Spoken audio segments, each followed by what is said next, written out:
যিজন ছাত্ৰক আপোনালোকে ৰাতি শুবলৈ দিয়া নাছিল, যিজন ছাত্ৰক আপোনালোকে পঢ়িবলৈ দিয়া নাছিল, সেই ছাত্ৰজন যেতিয়া এজন উচ্চ পদস্থ বিষয়া হ'ব, সেই বিষয়াজনৰ ওচৰলৈ আপোনালোক কেনেকৈ যাব?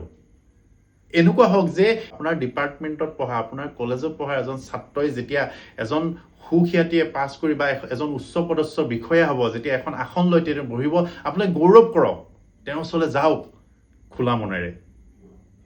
কেতিয়া পাৰিব?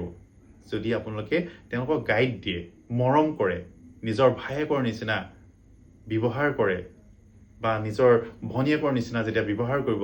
বৰ্তমান কলেজবিলাকত ভৰি পৰিছে নতুন নতুন ছাত্ৰ ছাত্ৰী, নতুন নতুন মুখ, নতুন নতুন পৰিৱেশ। আৰু তাৰ মাজতে কিন্তু এটা বৰ্তমান যি আমাৰ কলেজত দেখা দিয়ে এটা ব্যাধি, সেই ধ্ৰুৱ তৰা যেন ওলাই অহা ছাত্ৰ ছাত্ৰীসকল যেন ক'ৰবাত পপীয়া তৰা হৈ সৰি পৰিছে। আৰু সেই ব্যাধিটো হৈছে ৰেগিং। ৰেগিংটো আচলতে আমাৰ দিনতো আছিলে, নথকা নহয়। ৰেগিং বুলি ক'লে কিন্তু আমি এইটো বুজা নাছিলোঁ। ৰেগিং বুলি ক'লে আমি এটাই বুজিছিলোঁ, আমাৰ যি ছিনিয়ৰ্ছসকল তেওঁলোকে আমাক মাতিছিলে, সুধিছিলে নাম কি, ঘৰ ক'ত, আৰু তুমি কি কৰি ভাল পোৱা, তোমাৰ হবি কি। কোনোবাই যদি গান গায়, কোনোবাই যদি নাটক কৰে, কোনোবাই যদি বক্তৃতা দিয়ে, বিভিন্ন তেওঁলোকক সেইখিনি অলপ কৰিব দিছিলে। আৰু তাৰ দ্বাৰা এটা চিনাকি, তাৰ দ্বাৰা এটা সম্পৰ্ক গঢ়ি উঠিছিল।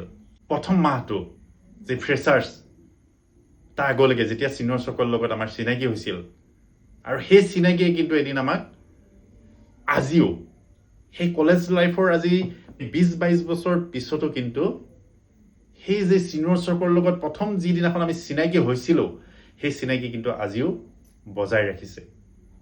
কিয় বজাই ৰাখিছে? সেই চিনাকিটো আমাৰ ভাল আছিল, আমাক গাইড দিছিল প্ৰতিটো মুহূৰ্তত। ৰিচেণ্টলি মোৰ লগত এটা হৈ গ'ল, আজি প্ৰায় এমাহমানৰ আগৰ কথা কৈছোঁ। মোৰ ছিনিয়ৰ্ছ এজন, তেখেতক মই লগ পালোঁ এখন হোটেলত। আৰু হোটেলত লগ পাওঁতে তেখেতে মোক পাহৰিছে, কিন্তু মই তেওঁক গৈ ওচৰ চাপি গৈ চিনাকি দিছিলোঁ। আৰু খুব ভাল পাইছিল তেওঁ। বোলো মই আপুনি আমুক নহয়নে, আমুক ডিপাৰ্টমেণ্টৰ নহয়নে? সেই যে আজি 20 বছৰ 22 বছৰ পিছত আমাৰ ছিনিয়ৰ্ছ এজনক দেখি যে মই মাত লগালোঁ ওচৰলৈ গৈ, কিয়? আচলতে তেতিয়াৰ যিখিনি ৰিলেশ্যন আছিল আমাৰ মাজত, সেই পুৰণা আৰু নবীন ছাত্ৰ ছাত্ৰীসকলৰ লগত যিখিনি ৰিলেশ্যন, সেইটো এটা বেলেগ আছিলে। আৰু এতিয়া ছাত্ৰ ছাত্ৰীসকল মানে এনেকুৱা হৈছে, ছিনিয়ৰ্ছসকল চবতে নহয়, চব নহয়। যিহেতু মই ক'বলৈ